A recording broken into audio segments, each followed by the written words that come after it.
Welcome to Rome. This is The Bittersweet Life with Katie Sewell and Tiffany Parks. Hello, this is The Bittersweet Life. I'm Tiffany Parks. For the past year and a half now, during the pandemic, we've had to put a lot of our dreams and goals on hold. Even some of our fantasies have been put on hold. Things that we're having to save for after the pandemic ends. Trips we'd like to take, people we'd like to hug, things we'd like to experience. But what about our more over-the-top fantasies? Those imaginings we devised as kids. What grandiose ideas did we have about adulthood when we were young? Well, a few years back, Katie and I explored these fantasies, and I thought it would be fun to hear that episode again, especially as we begin to imagine a post-COVID world and all of the opportunities opening up for us once again. Another fun thing about this episode, my son, Aurelio, who's now 6 years old, was just a baby when we taped this episode, and you can hear him in the background. Enjoy! Hello, this is The Bittersweet Life. I'm Katie Sewell. I'm Tiffany Parks. And today, we're going to tackle the topic of fantasy. Would you say that you are a fantasy-driven person? I think that's fair to say. I guess Aurelio is too. I think that that's fair to say, yes. I definitely could be accused of getting my hopes up on occasion. I don't know if that qualifies for being driven by fantasy. Yeah, I would say that when I was a child, I had a very, very vivid imagination. Because of that, I think I did live in a fantasy world. And I think that my expectations of what life was going to be like was super fantasy driven. I thought life was going to be amazing, and that it was just a matter of time until I wasn't a kid anymore and I could get out there and it was going to be the best thing ever. Oh, me too. And what, specifically were some of these amazing characteristics of your life? Did you have any specifics, or was it just in general, happiness all the time? That's hard to say, because it's hard to remember, but I think it's sort of that phenomenon where you are walking down the street, it's a sunny day, and you feel like you're in a movie. Somebody's filming the opening sequences of a movie, and it's going to be like the movie Amelie, It's going to be everything's going to be funny. There's going to be magic passageways. There's going to be people who are extremely romantic and who just sweep you off your feet and do funny, clever gestures all the time. You're going to be ridiculously clever. And rich. And rich. I don't know if rich ever played into it for me, but maybe because, like any kid, I loved the story Cinderella. That was my favorite fairy tale as a kid. And in hindsight, as an adult, I'm not really sure why I liked it so much. Because it's kind of a weird story. But what was the nugget in that story? That was the fantasy. Maybe it was just that you get discovered for the amazing, unique creature that you are. And because of that, all of your dreams come true. And also, your tormentors get totally thrown under the bus. Yeah, they get absolutely destroyed. They get their toes cut off. They get blinded by crows. Their eyes are pecked out. And then they have to serve you for the rest of your life. It's pretty, it's pretty great, especially if you've got some mean sisters, You can't wait for that to happen. They have to serve you if you allow them to. Of course. They would love to if you allow them to. I remember specific things that, I'm talking even as a young teenager, I thought.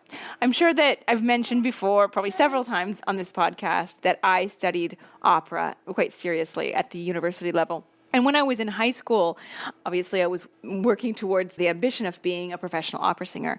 And in my mind, you know how you are when you're a kid. Ages seem really old. 30 is friggin' old. It is so old. I remember kind of giving myself a timeline and thinking, okay, I'll go to university at 18. I'll graduate at 21. My career will be going, as in I will be a fully established, successful opera singer. I thought 23. That was the age I kind of thought it would happen. 23. Hey, why not? Singing at the Met at 23. Maybe there are 23-year-olds out there singing at the Met. Who knows? I remember that age specifically and thinking 23, it sounds kind of old, but, it's not that far away. That was kind of my reasoning. It sounds kind of old, though. I'm not going to be a success until I'm 23. That's so old. It's kind of how I thought. I couldn't see it happening sooner than that. Yeah. Yeah, I know. You're like, I still have to get through college and all this stuff. Yeah, college and a few years of working my way up, and then it'll be set. Yeah, I think like I must have had a trace of that. Well, I never declared a major, but when I changed my intention in college from being a drama major to being a writing major, I remember writing this essay, which I never turned in, probably because it was so egotistical or whatever. But the very first line of it, which is the only line I remember, was, "What if everything I wrote was the most brilliant thing anyone had ever read?" Ever. Whoa. Egotistical? I would say egomaniacal. That's off the charts, Katie. Well, I think that the only thing that saves me is because it says, "What if?" Oh, It wasn't a declarative statement. So, I don't know. I think it's sort of that, the closest thing I think you get to that kind of a fantasy in real life, that running through the grass, music swelling behind you fantasy of what you think life will be like, is those moments when you step off of a plane in a new place and what you look around and see is something you've never seen before that you find incredibly beautiful. There's nothing except time spreading out in front of you. And it just feels like all those possibilities are true again. Maybe the music will start to swell. Granted, when you're stepping off a plane, you also feel a little haggard because, it's been such a long flight, depending on where you're going. Yeah, your luggage might be missing. Yeah. At the same point, it has that realm of possibility. I agree. I definitely agree, but I don't think that that's the only moment that it has happened, at least for me. Well, no, hopefully not. I have great memories of riding my bike when I used to have a bike before it was stolen. Riding my bike through the little cobbled alleyways of Rome on a beautiful spring day in a flowy dress, not having anywhere specific to be, just feeling like my life is almost a movie. That Amélie feeling, walking down the street and just being filled with, I don't want to say bliss, but, it's close to it. And I also used to listen to my iPod, which is something I am embarrassed to admit, but I did used to listen to my iPod when I rode on my bike. So the music swelling, you could just insert it right in. It was, yeah. So I would pick the music on purpose to be something very heart-wrenching or heart-lifting. I don't know what the word is, but heart-swelling, and just do it. Yeah, or definitely even walking through the city that I lived in now. I mean, it's Rome, okay? I gotta give it credit. It's not, just some crappy, ugly town. So it helps that it's beautiful. It helps that the weather is often great. I definitely feel it. It's not a common thing, but I don't think it's that fleeting. For me, anyway. But then I'm an eternal optimist. No, I mean, I agree. I guess now that you say that, I do agree with you because I think that your imagination can sort of take you anywhere if you let it go into those places.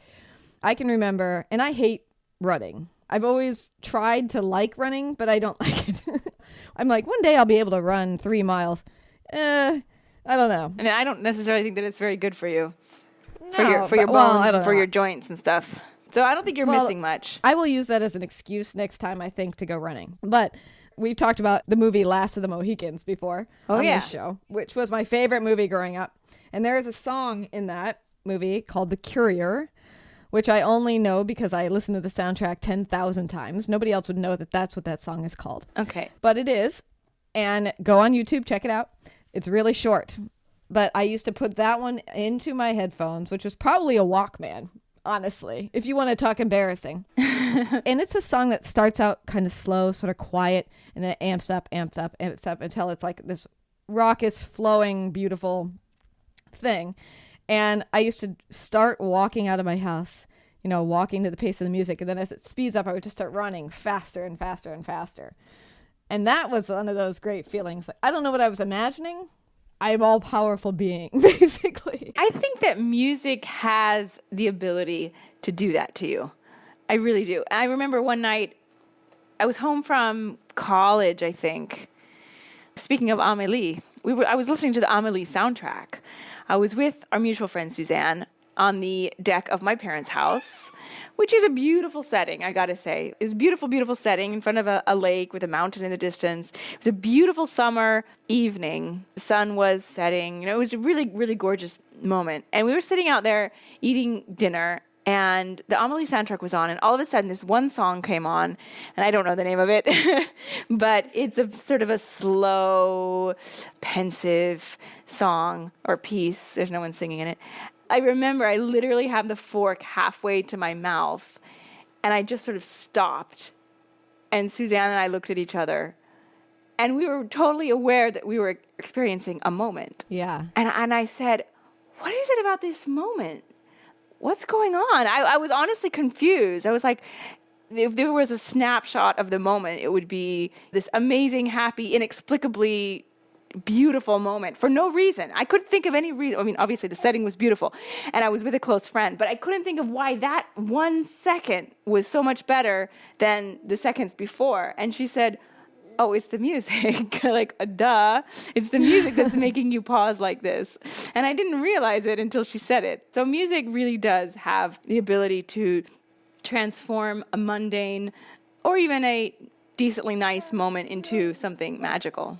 It's so funny when you were telling that story, it reminded me of a moment where, and this is going back into the early 90s. So we're not talking iPods at this point. We had like a small purple boombox. Oh, I had one of those.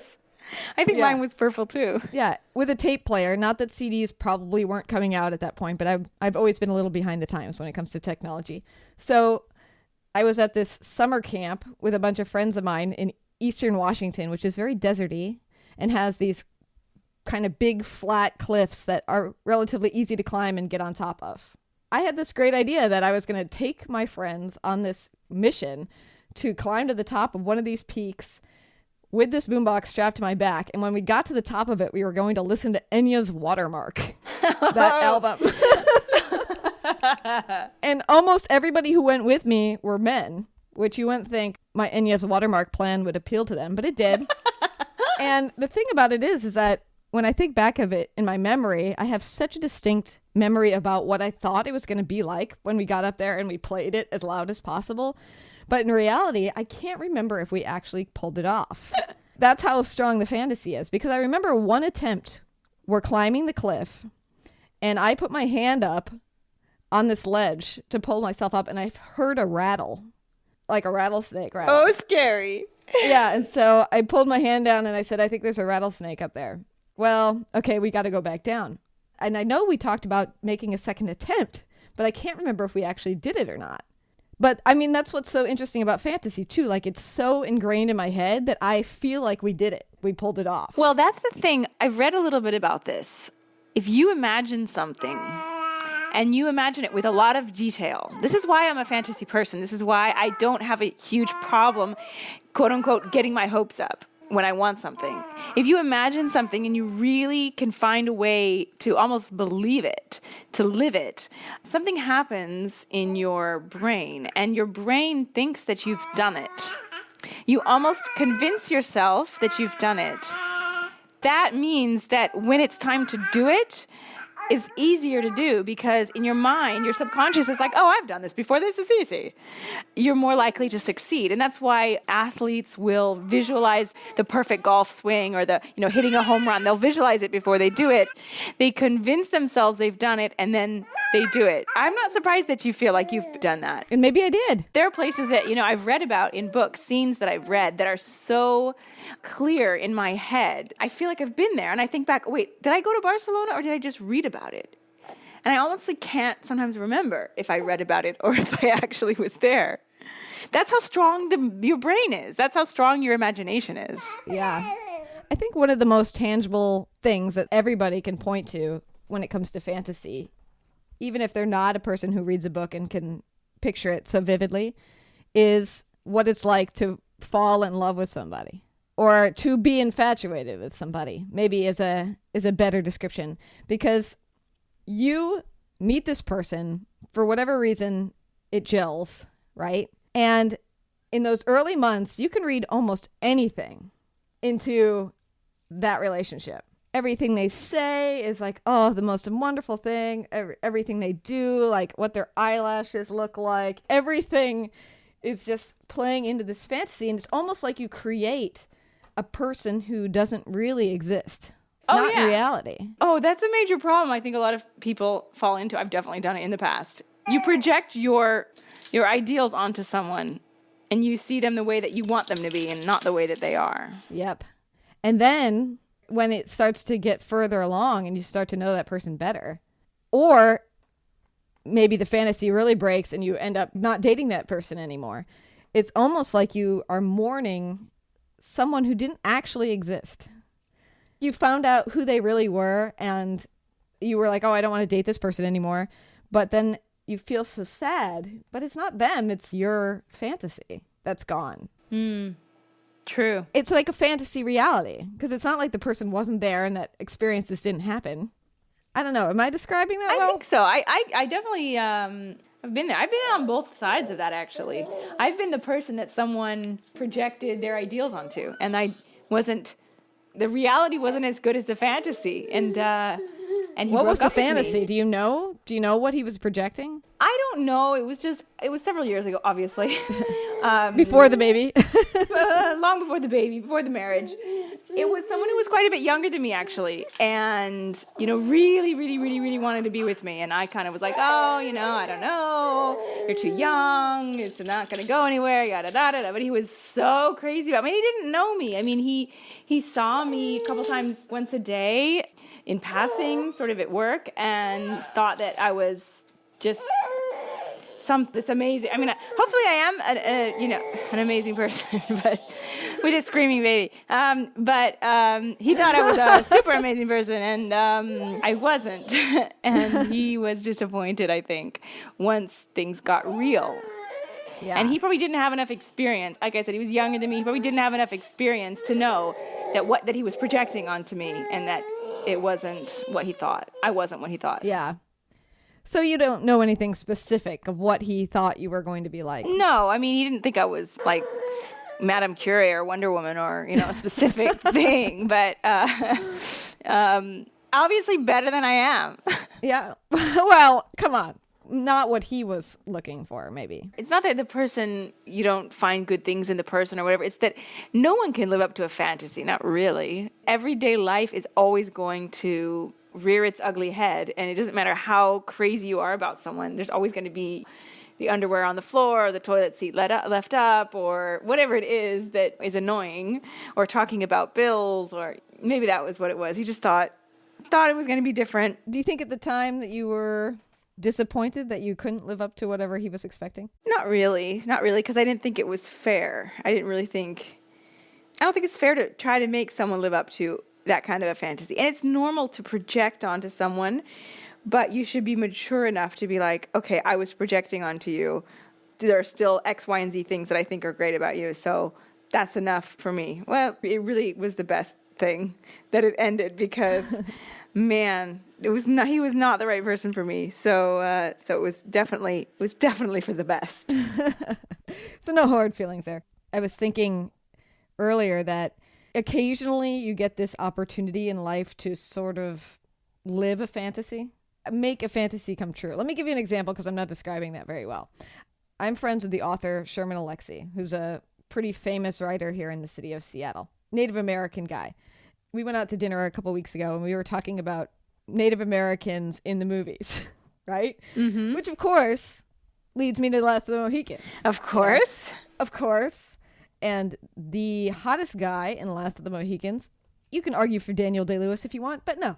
The hottest guy is an actor named Eric Schweg, who plays a character named Uncas, at least to me. Okay, I can't remember the names. So which character was this? Was this the guy that the blonde girl killed herself over? Yes. Okay. Although you just ruined the film for anyone who hasn't seen it. That film is from the early 90s. I think that if people were going to see it, they've already seen it. Yeah. Well, maybe if I just keep talking about it every episode, everyone will see it at some point. Yeah, so it's this long-haired, beautiful Native American guy who's sort of meant to be one of the center heartthrobs of the film, even though he has next to no lines at all. His real name in life is Eric Schweg. And so the younger me, the one that was obsessed with that film, was like, wouldn't it be amazing to meet Eric Schweg, know him, to look at that pretty face in person? I had a poster of him on my wall. Okay, this is how big it was. Whoa. So we were talking about that movie, and Sherman said, oh, I know him. Whoa. He used to be married to an aunt of mine. Wow. At first, I was like, oh my gosh, can you get us a meeting? You know, how well do you know him? Can we bring him out to dinner with us? But then the second half of me was like, do I really want to meet him? You don't want that fantasy to be ruined. Most people I have found that I have met, and because of my work, I've met a lot of people that people would consider celebrities, famous people. Most of those people actually do live up to your expectations. They're even more lovely or more human, which for some people is a big deal. It's not like I feel like if I met him, I wouldn't get along or we might not have an interesting conversation. But it's an interesting thing when you start melding fantasy into reality.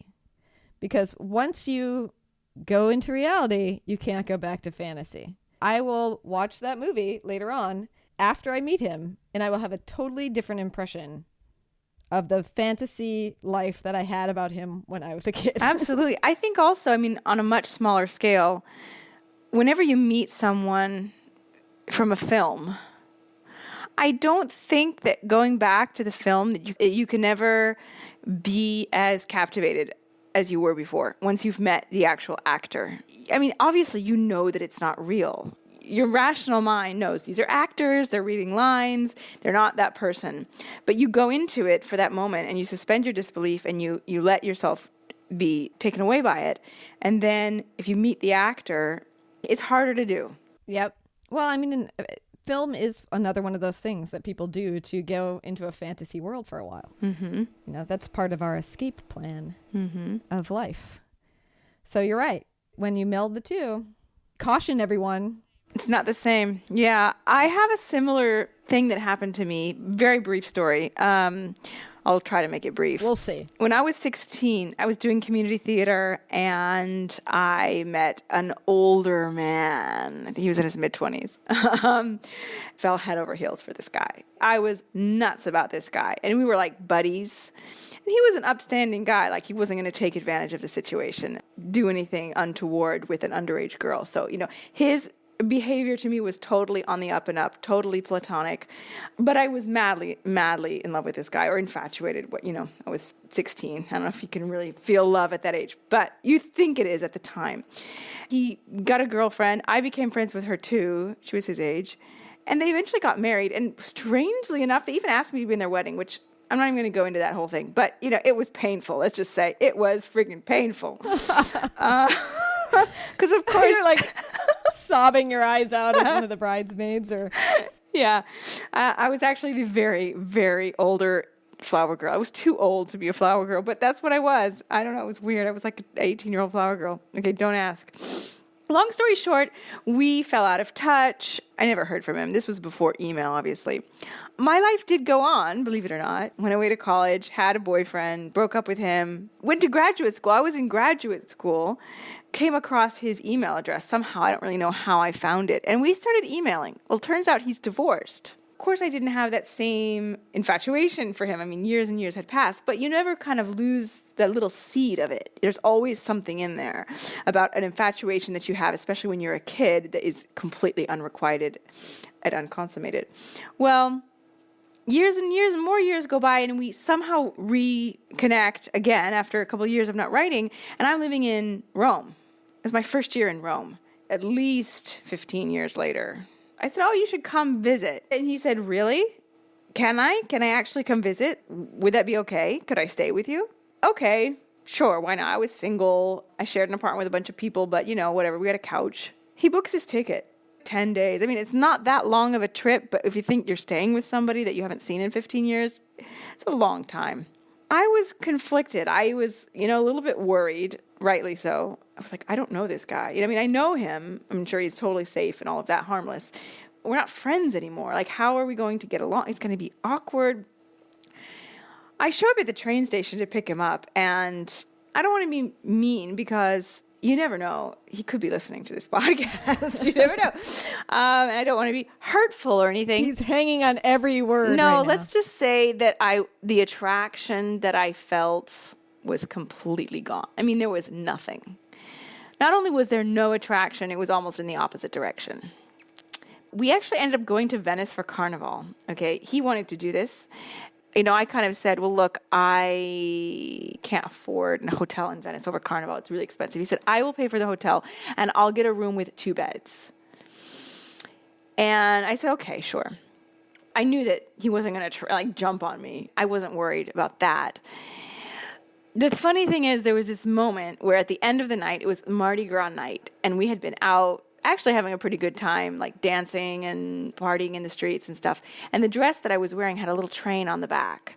It had been trod on so much that the zipper was completely ruined. I couldn't get the zipper undone. So basically, I'm in the bathroom of the hotel room in Venice on Carnival, on Mardi Gras night, and I can't get my dress off. And I had to call him in there to help me get my dress off, basically. Like, he had to tear it off me.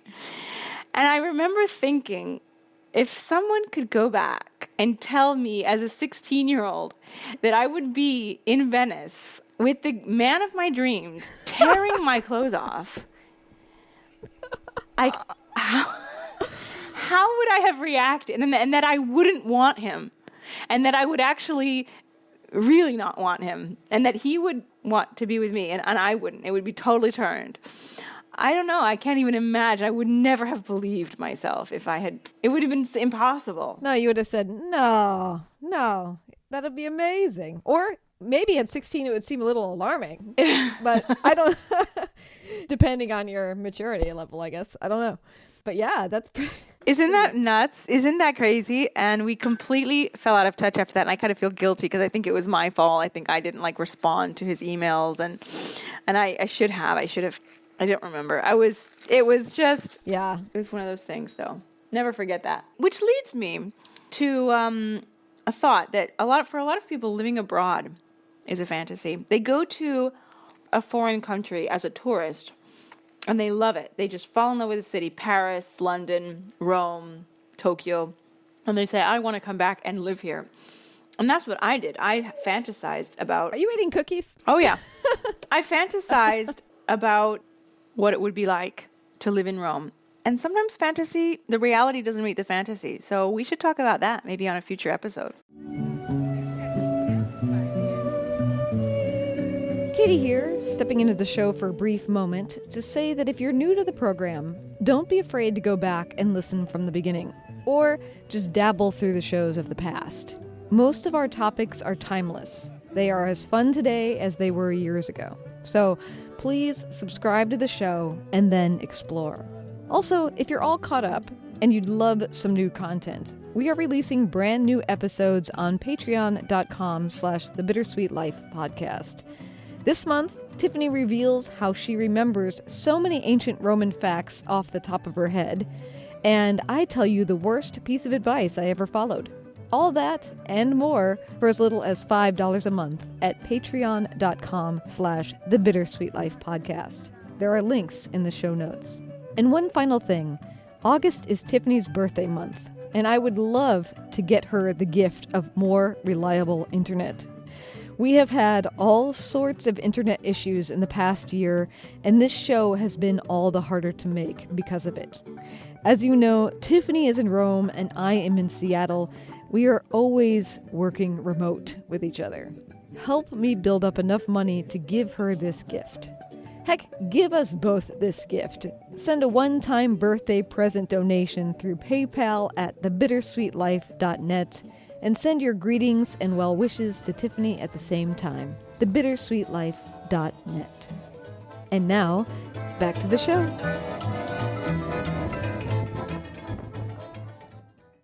I wanted to read you one thing, because oftentimes when I think about what we're going to talk about, I write something. Mm-hmm. And I want to read you something that I wrote and get your reaction to it, and then we'll leave it there, and next week we will do reality. Okay? Okay. All right.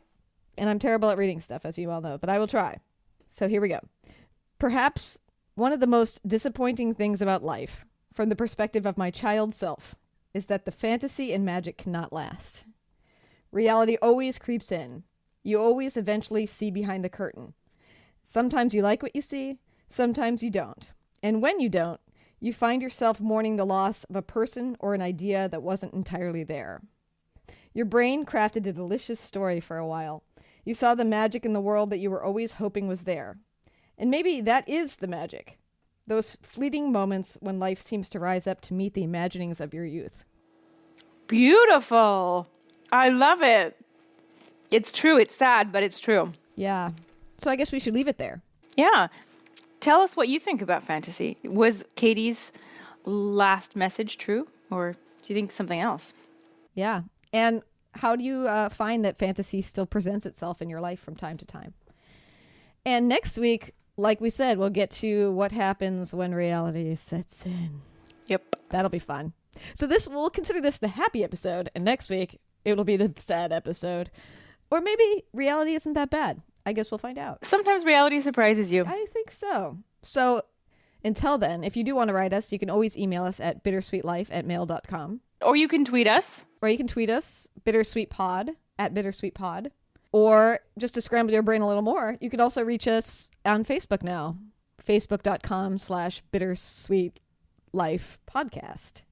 And fairly soon on that very Facebook page, we will be presenting, probably in just a couple weeks, presenting what is going to be our brand new logo. Exciting. And this will give you an opportunity to weigh in. In fact, maybe I'll post a few of the ones that are in the running and we can have people vote. Yeah, I thought that would be a good idea. Okay, good. So you have to go friend that first, and then you can see how we're going to amp ourselves up into the next decade of this show. Maybe decade's too long. The next 100 episodes of this show. Yes. And until next time, I hope you have some good fantasies this week. This is The Bittersweet Life. I'm Katie Sewell. I'm Tiffany Parks. Talk to you later. Bye. If you're interested in sponsoring the program and reaching thousands of people all over the world, send us an email at bittersweetlife@mail.com. That's bittersweetlife@mail.com.